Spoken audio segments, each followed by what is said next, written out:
This morning we're in Memphis. For the time being, it's clear. It's very pleasant out here. Wonderful, wonderful. Just for you guys. I got it. General Grant We couldn't is get joining John us. Pemberton. Nobody wants to play him. So, Well, I played him at Vicksburg and beat him. oh yeah. Downtown Memphis. With the pyramid, you would think we were in Memphis, Egypt. That's a big. And now it's a Bass Pro Shop. Obviously, Memphis is named after Memphis in Egypt, just like Cairo is named after Cairo, although it's not Cairo, Illinois. It's Cairo, Illinois. Again, y'all got to redneck things up out here in the foothills. Just to our right, there's also a major hospital here called Le Bonheur. And familiar with college football, every year there is a Liberty Bowl here in Memphis, and that stadium will be just a little farther out. All right, so This is all St. Jude. Oh, there it is. St. Jude Children's Research Hospital. Covers a full block or 4 blocks. Medical research. They're all over the country. This is actually the route that some of the parties on the Trail of Tears would take in terms of Indian removal, and they would cross the Mississippi River here. When we get to Savannah and Shiloh, you'll also see the Trail of Tears. One of the parties, called the Bell Party, would actually cross the Tennessee River at Savannah, where we are going to dock. That's So I'll tell you Savannah, more about that Tennessee. when we get to Shiloh. The starting point where I launched down the Mississippi after being reinstated in command following the fight at Pittsburgh Landing and the taking of Corinth in Mississippi. So on the 23rd of June, riding from LaGrange, we were a good 20 miles or so before coming to Memphis, still riding west, and stopped at a farmhouse and let my staff ride on ahead. I wanted to get a drink of water. There was an old gentleman on the porch who seemed friendly. Turned out he is a union man, and he invited me for a drink of water and some pleasant conversation. And he had a friend come to visit named Dr. Smith, who wasn't very keen on my being there, because this man was a union man, as he said, but his friend Dr. Smith was a hard-hearted Confederate along the way. So he looked like he had taken a shot when he saw me, and he ran off the porch. So when I caught up to my staff, they were resting a mile or so down the road under some trees, and I joined up with them.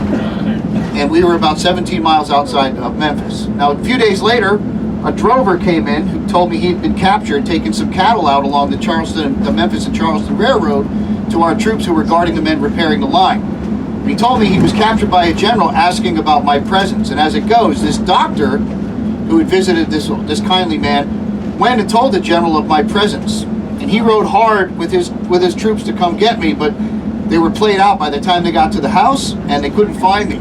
If they had come three-quarters of a mile further on the road into Memphis, they would have found us sitting under some trees, enjoying the shade. So we're inside the museum. This is a country store.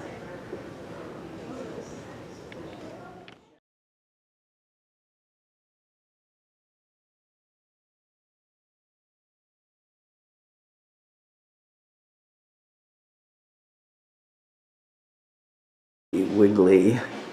I think they're still around. They have about 500 stores today.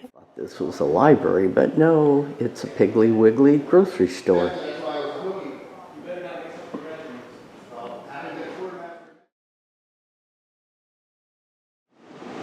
So I'm going into the Pink Palace that has been turned into part of this museum.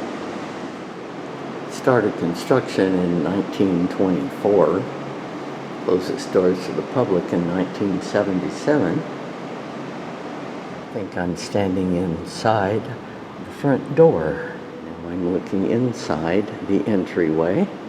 This is the grand lobby.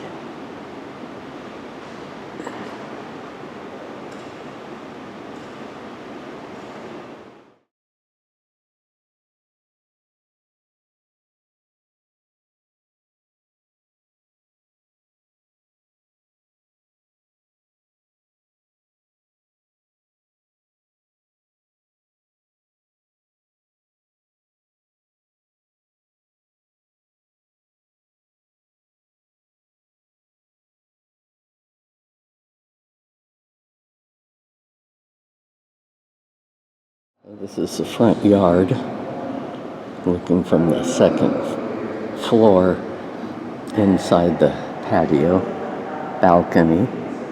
Here is a big polar bear. Circus coming to town. There's a circus here. A whole bunch of other exhibits for a circus. So this circus is quite extensive.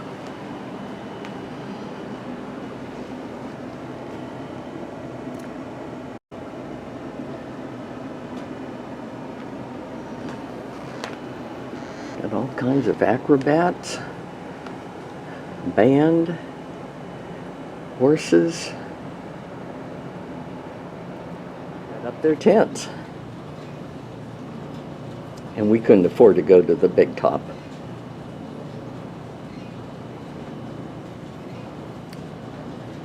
There's a 1902 panel boot Victoria carriage. This is an 1890 to 1900 music room. Maybe if you step on his head, he yowls. Roars. Don't think so? He roars. I'm sure he roars. I'll bet they had a roar. Ladies had tiny waists. Corsets helped suck it in.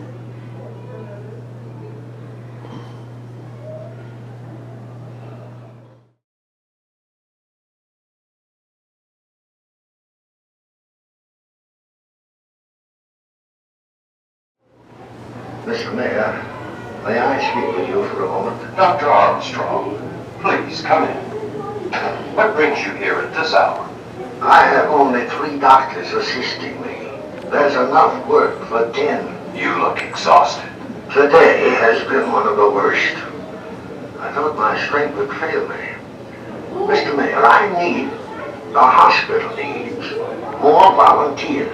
Doctor, the Howard Association volunteers should be arriving any day now. Can you tell me how many have died since yesterday? The number of deaths is frightful. It's hard to keep count. Yesterday there were 208 bodies at the hospital. But much of that's an accumulation of bodies that Undertaker Jack Walsh could... Equestrian statue of Confederate Nathan Bedford Forrest.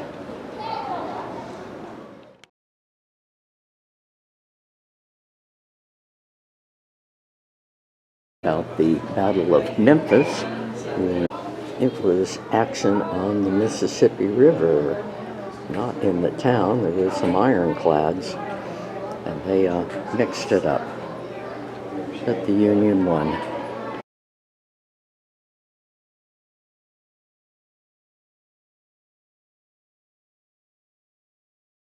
Here's a display of some infantry. Oh, they have long rifles. They have swords. This is a hand-operated cotton gin. A lot better than getting the seeds out by hand, so the cotton gin really changed the South.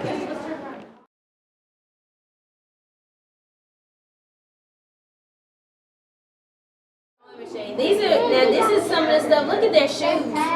Would you wear those shoes? Patchwork quilt with a lot of embroidery on it. It's an early Victorian room. Grandmother had a doll kind of like this, much larger, but probably from about 1900. Here we have a real log cabin. You can see that this is hand-hewn logs. One time I told my kids to go fix dinner, and we didn't do that either, but we learned all those things in different ways. Mm-hmm. Here's a Mississippian house, 1550 AD.